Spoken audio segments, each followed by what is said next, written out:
आज की बहुत ही सुंदर प्रयास माँ गौ माता के लिए जो किया जा रहा है, उसी के संदर्भ में हमारे भाई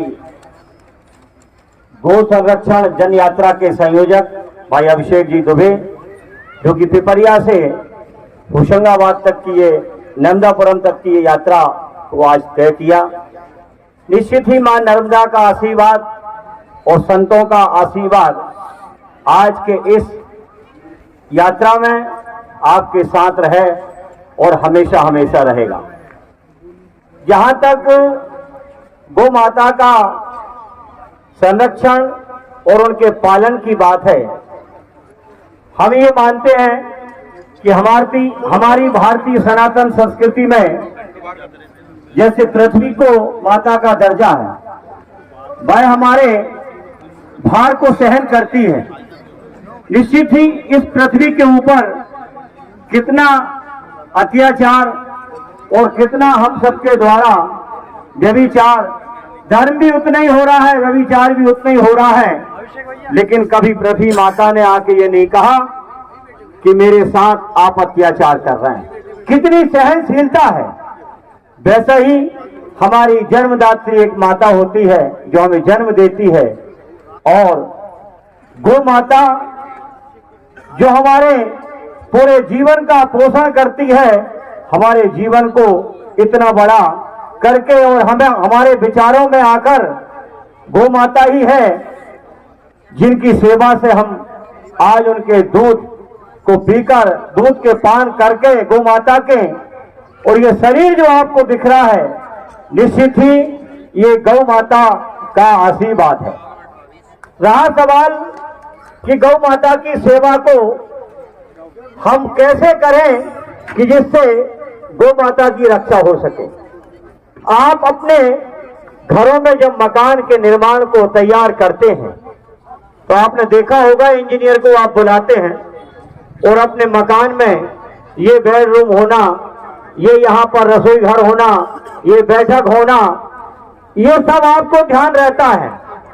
मेरा आपसे एक ही निवेदन है भैया कि उसी प्लाट में थोड़ा सा उसको और बढ़ा के क्यों नहीं ले लेते आप, कि जिसमें एक गौ माता के विषय में भी आप सोच लें कि एक गौ माता पालन करने का ये स्थान हम घर में रखेंगे। सरकारें जब करेंगी, समाज एकत्रित होकर जब आएगी आपके बीच, लेकिन आपको स्वयं को जगना होगा कि आप अपने परिवार के रहने की, उसको व्यवस्थित करने की, उसको पालने में जो अपना समय देते हैं, वैसा समय आप गौ माता को कब देंगे।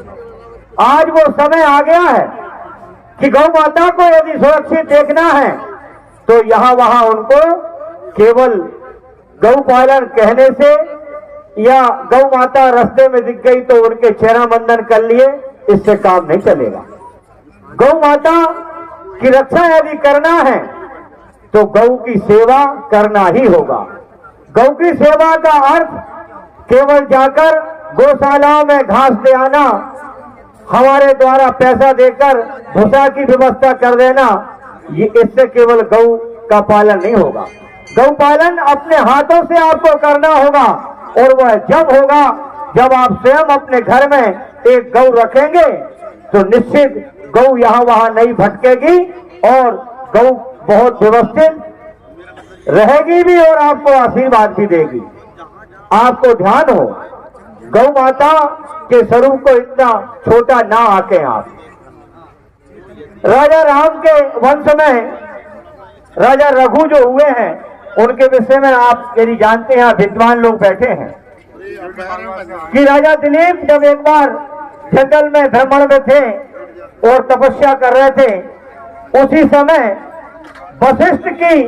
गाय नंदिनी वहां विचरण कर रही थी, और जब एक सिंह ने उस पर आक्रमण किया तो दिलीप ने बचाया, और बचाकर वह अपने आश्रम में अपने निवास पर जब लेके आए और वहां पर नंदिनी की सेवा की, और नंदिनी की सेवा से दिलीप के ऊपर गौ माता प्रसन्न हुई और उनसे उन्हें एक पुत्र प्राप्त हुआ जो कि रघु कहलाए। और आज वह रघुवंश के नाम से आप जो देख रहे हैं,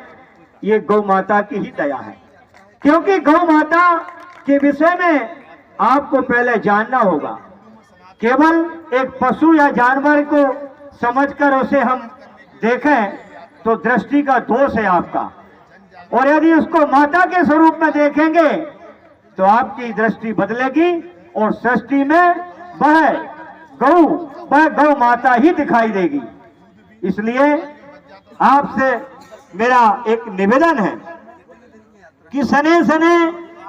जब भी आपको समय मिले, आप अपने दैनिक जीवन में जो आप समय निकालते हैं उसमें आप अपने हर क्रिया को एक समय देकर व्यवस्थित रखते हैं। ऐसा ही कुछ आपको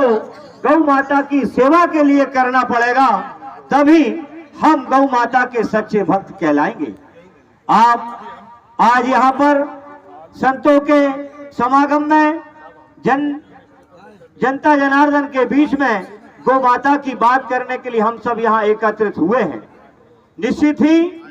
जैसा कि पूर्व के वक्ताओं ने कहा है कि गौ माता यदि रहेगी तो हमारा जीवन रहेगा और हम रहेंगे। यदि गौ माता की रक्षा नहीं हो सकी तो हमारे जीवन की रक्षा की भी आप कोई गारंटी नहीं ले सकते कि कब आपका जीवन खतरे में पड़े। उससे पूर्व हमें जागना होगा और ये गौ माता की जन जागृति के लिए हमें दृढ़ होकर अपने परिवार, अपने मोहल्ले, अपने गांव, अपने शहर में आपको जगाना होगा लोगों को कि आज जो भटक रही गौ माता है उसको व्यवस्थित करने के लिए गांव के गांव, शहर के शहर, मोहल्ले के मोहल्ले आप एकत्रित हो और